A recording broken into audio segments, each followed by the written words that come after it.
Ayers, an adult son, found themselves living in a tent in the woods, highlighting what advocates call hidden homelessness. Families living without stable housing, often out of public view. CTV's Caitlin Wilson joins us live now with this story. Caitlin. Yeah, Patricia, as Ottawa's housing crisis continues to grow, Amy Ayers says affordability and barriers to accessing shelter have left her family with nowhere else to go. So for the past few weeks, they've been living in a tent while she drives her children to school, trying to keep things as normal as possible. Piece by piece, Amy Ayers is taking down the place her family has briefly called home. For the past few weeks, she's been living in this tent with her 3 kids, their dog and cat, tucked inside a forest in a conservation area owned by the city of Ottawa, but now a way out. We have a friend who had reached out, and we're staying there for now, and they're gonna help us to get to where we need to be.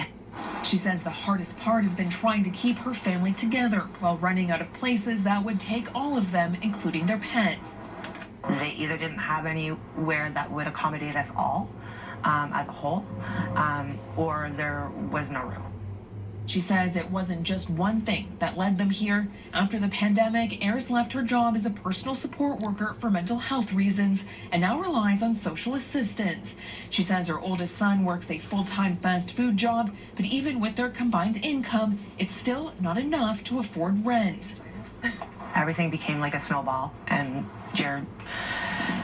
Ontario works, you're kind of like labeled, so you're kind of like skipped over or told, oh, I'm sorry, you know, and they move on to the next.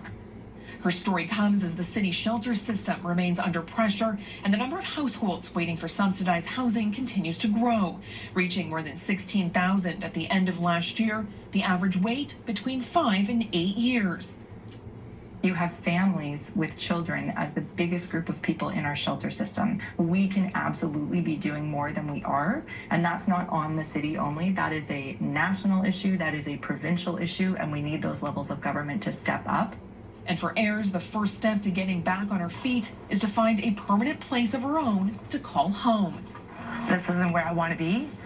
I didn't ask to be here, but like I said, it could happen to anybody. Ayers says she recently received a call from a city outreach worker about a possible housing option. But for now, she says she's grateful her friend has given her family a temporary place to stay. Patricia? Quite the story. All right, CTV's